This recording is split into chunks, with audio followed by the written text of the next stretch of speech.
Hi YouTube, it's Kathy, and this is my weekly entertainment wrap-up from June 27th through July 3rd. This week I read 2 books, I watched 3 shows, I watched 3 movies, and I listened to 3 books. In actuality, one of those books I listened to last week, but I didn't write it down, so I didn't talk about it, so now we're talking about it this week, but we'll get there in a moment.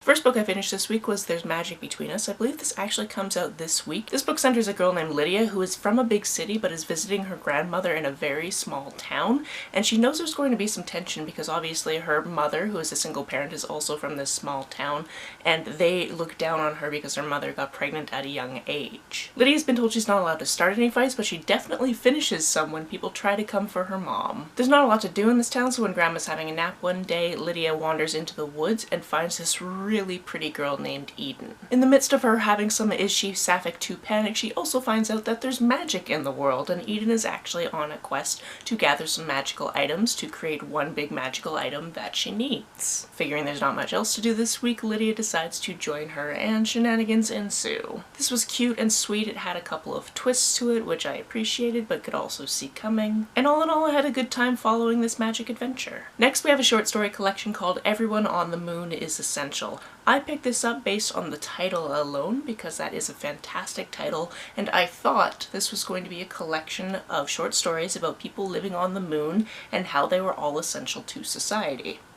This, in fact, is basically the direct opposite of that. Firstly, none of this takes place on the moon, although one of the characters does end up going to the moon. We don't see him arrive there. Secondly, most of these stories center people who are the misfits of society, and I thought that this was going to be the turning point of, even though these people are looked down upon, they are the others, they are still valuable people. And to an extent, I'm pretty sure those stories were trying to put that forward, so there's that. But then thirdly, when we finally got to the titular story and we got to the actual line that inspires the story, Again, I thought it was going to be about people being valued and seen as human and complete and all of these good things, and it was basically corporation speak for you're never going to be allowed to leave once you start working on the moon, which boo. Now obviously this was intentional for the writer and it made me feel some things, so I'm not mad at the writer for writing it this way, I'm mad at society for believably becoming this in the future. It was a decent collection. It kind of lost me at some point, so there were some sections that I read them, but I don't remember what they said. But that seems to be true of every short story collection. Some will be hits and some will be misses. On to what I watched this week, the first one being Bones. Again, we went back to the beginning. I think we're now in the 2nd season, which is a lot of fun.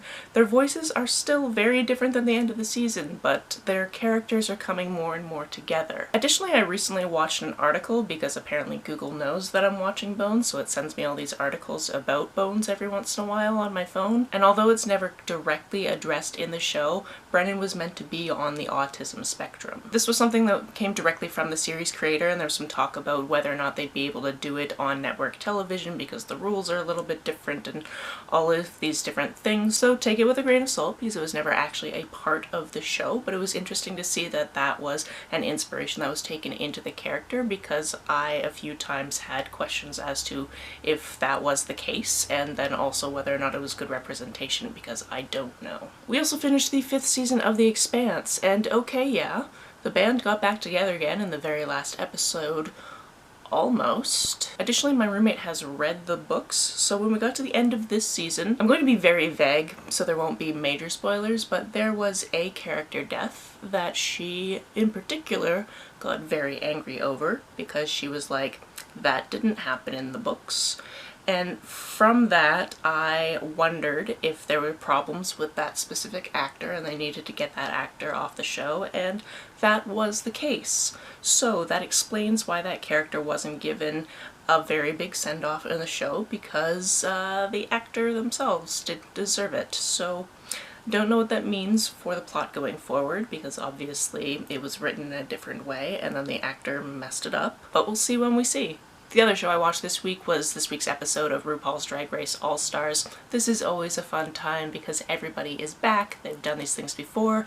I strangely don't remember the lip sync assassin that came back this time, but oh my goodness, that was a performance. I was also very scared because they played in teams this time, and that meant that the losing team was on the chopping block, and some people just didn't deserve to be down there. So that was concerning for me. The first movie we watched this week was Magic Mike, because I have constantly shown my roommate the lip sync battle between Channing Tatum and his wife Jenna, and I just really wanted to watch it, and we were like, why not? We can't think of anything else. We had a heat wave this week, so our brains weren't working very well, so we just needed to put on something light and fluffy, and we all like a dance movie, so this is what happened. We also watched The Happening, which is an M. Night Shyamalan movie that I had never heard of before, but was overall enjoyable. I understand that people were upset as to what the bad guy was when it first came out, but also it's not the first movie that's ever happened where plants are the bad guy. Additionally, there was a scene where there were some people in a Jeep, and you could see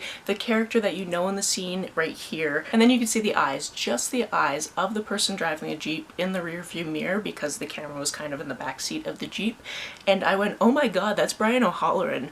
And it was. Didn't even have any lines. You didn't even see his face clearly.